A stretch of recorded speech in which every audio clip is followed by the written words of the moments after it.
Shalom, que mon Dieu te bénisse. Je viens avec un message important de la part de l'Éternel. Nous trouvons ce message dans Matthieu chapitre 6 à partir du 25e verset. Jésus parle du royaume. Il dit, ne vous inquiétez donc pas de quoi vous allez manger, de quoi vous allez vous vêtir. Parce que cela est réservé à une catégorie de personnes qu'on appelle les païens. Jésus donne l'exemple des oiseaux du ciel. Il dit que même Salomon, dans toute sa gloire, n'a pas été visité comme les lits du champ. Toi, un enfant de Dieu, tu as de la valeur plus que les oiseaux. Parce que Dieu n'est pas le père des oiseaux. Il n'est pas le père des lits du champ.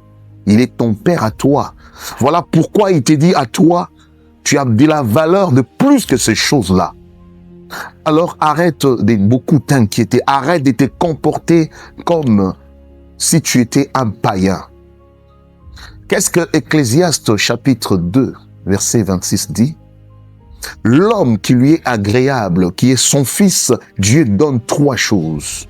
La sagesse, la science et la joie. Romains chapitre 14, verset 17, les dit encore. Que le royaume de Dieu ne consiste pas dans le manger, ni dans le matériel.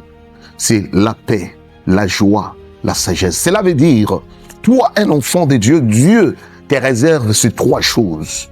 Tu dois être dans la joie, tu dois être en paix, tu dois avoir la sagesse, tu dois avoir la connaissance, tu dois être fort mentalement, tu dois être fort moralement. Tu n'as pas besoin d'être en conflit avec qui que ce soit. Voilà pourquoi il dit, recherchez premièrement le royaume et sa justice, et les restes vous seront donnés. Cela veut dire, tu n'as pas besoin de te comporter comme un païen. Qu'est-ce qu'un païen fait? Un païen part chez un devin parce qu'il a besoin de l'argent, du succès, des enfants, du mariage, du voyage. Mais Dieu ne veut pas que toi, tu te comportes comme un païen qui recherche ces choses.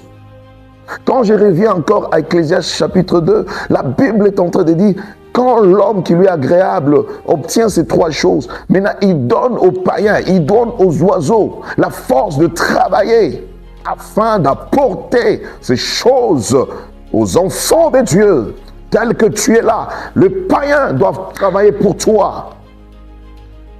Un païen est censé travailler, avoir. C'est pourquoi j'aimerais te dire, ne t'inquiète plus jamais. Si tu vois un païen, et malheureusement tu as même fait une plainte pareil, oh non, pourquoi les païens évoluent? Ouais, ils évoluent parce que ton Père leur donne la force afin de t'apporter ces bénédictions. Nous le voyons avec Élie. Élie était au torrent des Kérith. C'est un oiseau que Dieu a utilisé pour venir le nourrir. Toi aussi, les païens doivent te nourrir. Change d'attitude. Cherche premièrement à être un homme spirituel. Qu'est-ce que Jésus dit à Pilate dans Jean 18? Il lui dit, mon royaume n'est pas de ce monde. Parce que si mon royaume était physique, mes gardes, mes services de sécurité devraient me secourir. Bref, cherche le royaume des cieux. Change d'attitude. Sois béni.